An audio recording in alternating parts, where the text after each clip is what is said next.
Lesson 6. Let's start by looking at Exercise 58 on page 61 of your Lesson 6 booklet. You'll see that in this exercise there's a double bar line every 2 bars. The idea is for you to repeat every 2-bar section several times before moving on to the next, treating the double bar line as a sort of repeat sign. If you look a bit closer at the exercise, you'll notice that the range of notes often changes from one 2-bar section to the next. For instance, in the first 2 bars the range is from A to E, but in the next 2 bars it's from G to D. So be ready to move your hands up or down the keyboard as you cross a double bar line. Exercise 58 is also designed for you to practice playing with alternate hands, first with the right, then with the left, and so on. While one hand is playing, don't take the other away from the keyboard, but hold it just above the keys, ready to drop down when its turn comes to play.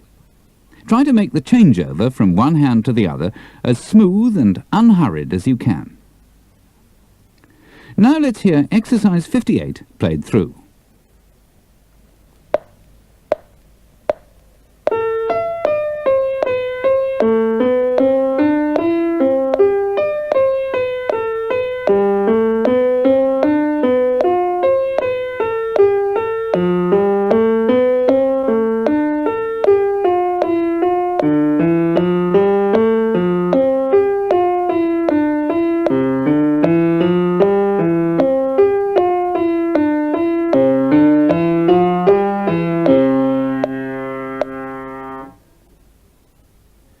At the top of page 61 is a reminder of the notes we've met so far, showing their positions on the stave and on the keyboard. Before you go any further, make sure you can recognize them all and relate them to the keys quickly and accurately. Exercise 59 will take you through some of the different ranges of notes you've been playing. It's well worth repeating the exercise again and again until you're really confident that you can read all the notes and find them on the keyboard without hesitating. Also, this is a good time to check that the position of your hands and the movement of your fingers are correct. In other words, that you're still playing the way you were shown in Lesson 1. Each time you work through the exercise, make a special effort to listen to your playing and then compare it immediately with the playing on the tape. In particular, check that your playing sounds smooth and is neither too loud nor too soft. It could well be a few days before you're happy with the result, but if you persevere, you'll find the exercises which follow a lot easier. Now, here's Exercise 59 played through for you.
Listen to this piece of music.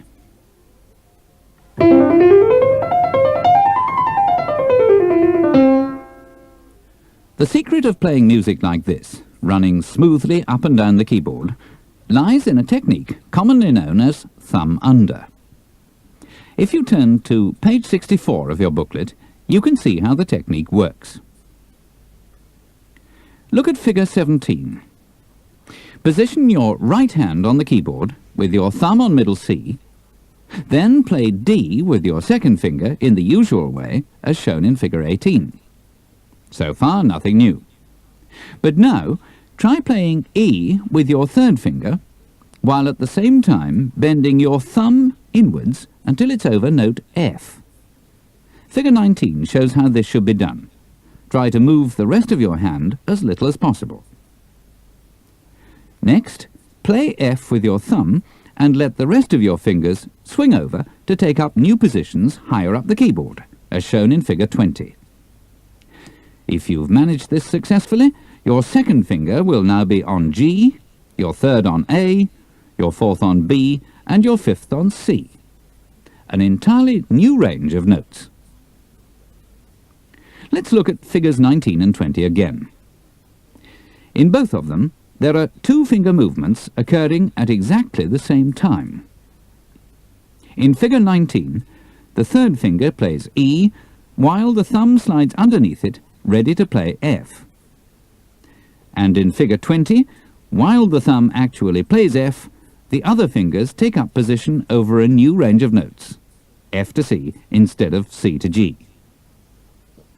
Because the thumb gets into the right position while the third finger plays, and the other fingers move across while the thumb plays, all the notes between middle C and upper C run smoothly without any breaks. You can't tell just by listening when the thumb under movement occurs.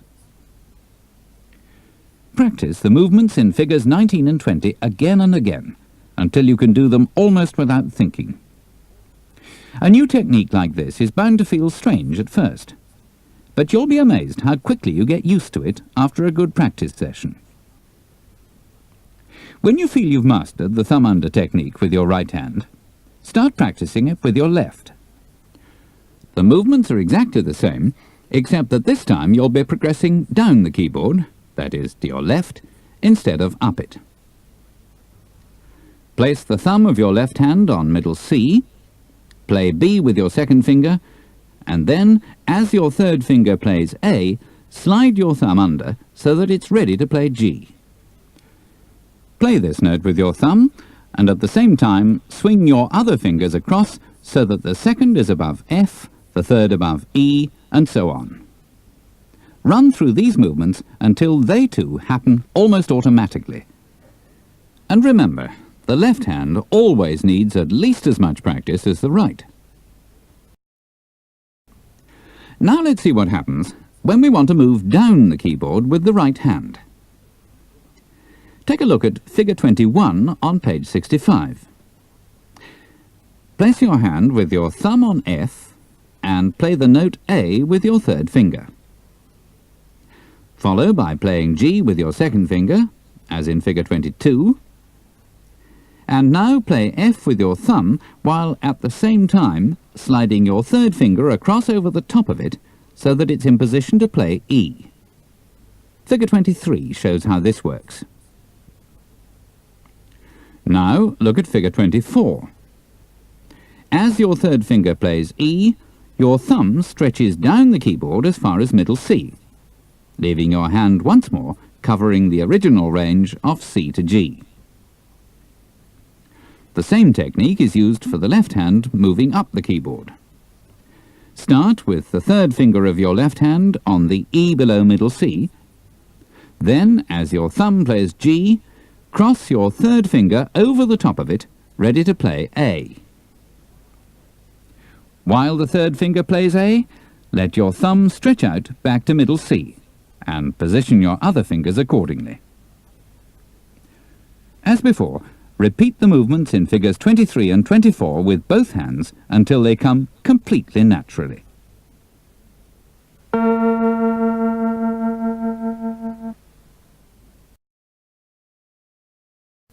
In the next 4 technique exercises, begin by playing the notes with your thumb and second finger. Then play them again, this time with your thumb and third finger. In each exercise, play the bars between the repeat signs several times before moving on to the next sections. In exercise 60, there's a double repeat sign, with dots either side, marked by the letter B. This tells you, when you come to it, to start by repeating the bars between A and B, and then to move on and repeat the bars between B and C. When you're passing your thumb under your fingers, make a mental note to keep your elbows steady. You may find your wrist tilts slightly, but don't let it twist all over the place. Here's exercise 60.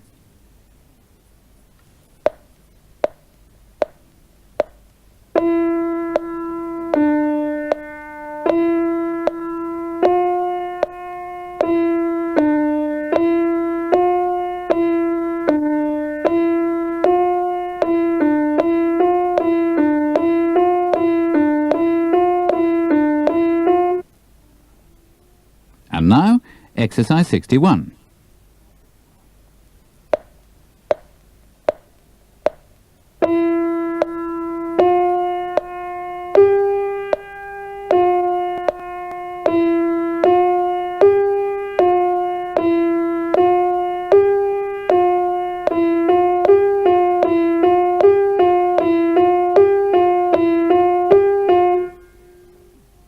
Exercise 62 is for the left hand.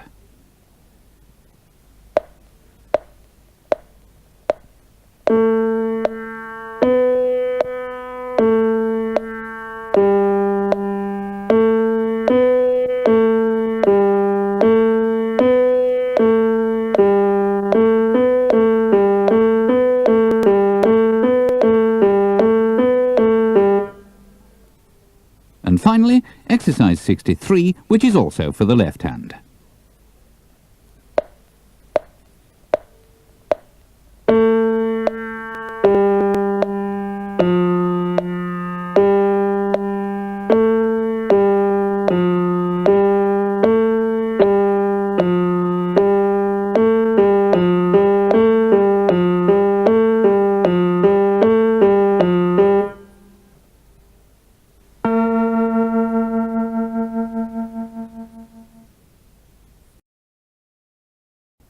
In the next 4 exercises, it's extremely important to follow exactly the fingering marked above the notes. Start with exercise 64 for the right hand.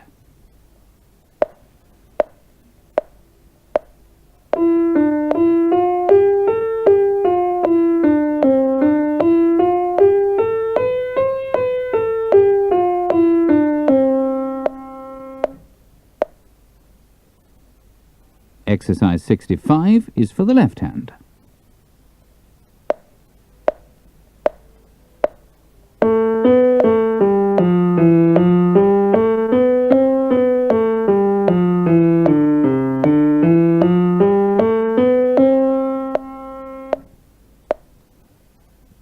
Now back to the right hand again for exercise 66.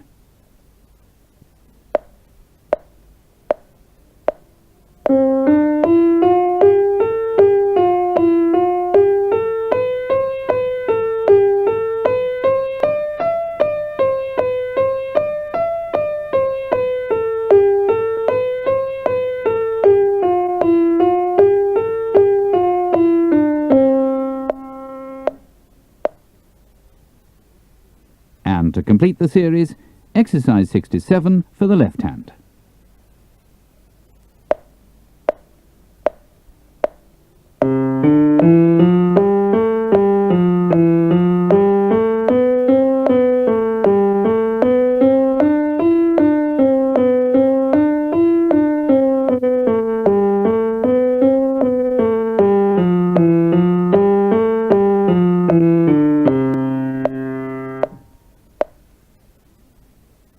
You may find exercises 60 to 67 a bit boring. After all, they're only repetitive practice pieces. But do practice them thoroughly, because what they are teaching you forms the basis of the much more complicated finger movements you'll be learning in later lessons.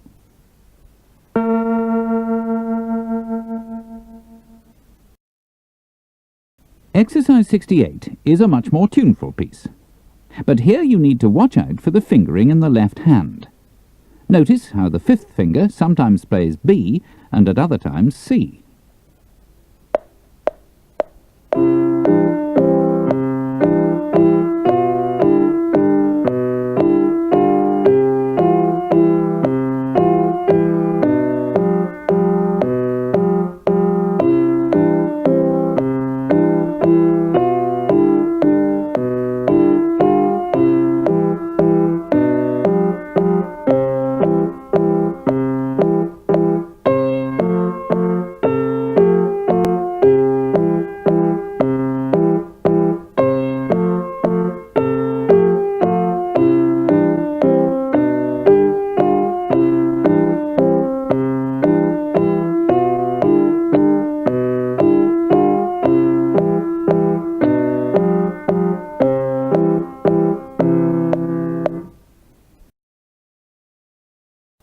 Exercise 69 includes two notes you haven't played before, the F on the top line of the treble clef and the G in the space above it.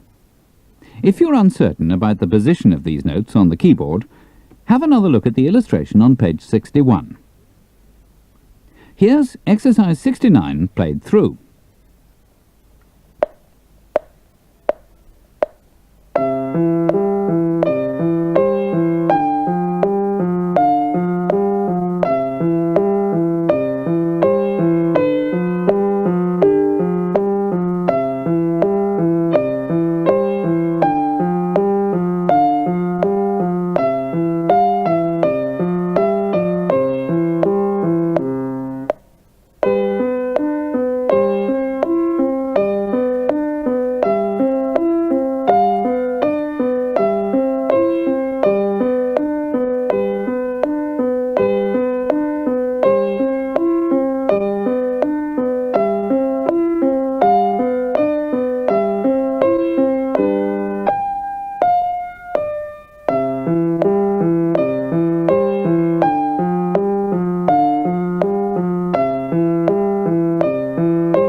Now let's look at a new chord, D minor.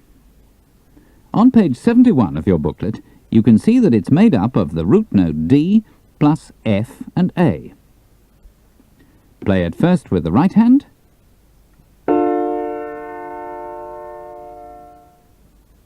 and then with the left.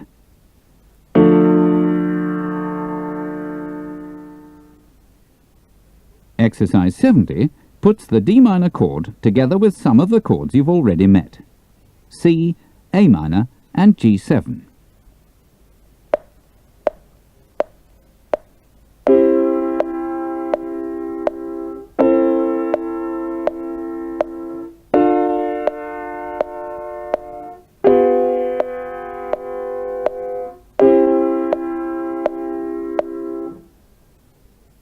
Now, two variations for you to practice on each chord in turn. Here's the first.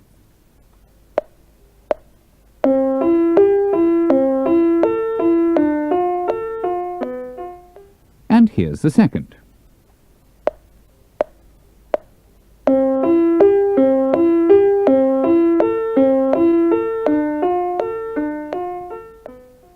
After you've practiced exercise 70 and the two variations for a while with your right hand, see if you can transfer the notes to your left hand and practice them with this as well.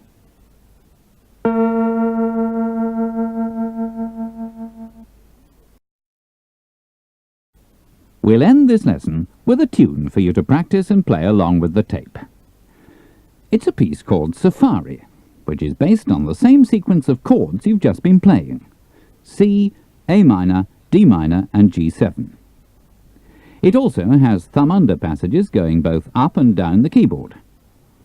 And by the way, if you're not quite sure about the value of any of the rests indicated in the written music, have a look back at the chart in the Lesson 2 booklet, where they're all explained. Let's start by hearing Safari played through complete.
And now, here it is without the keyboard part, so that you can play along with the accompaniment yourself.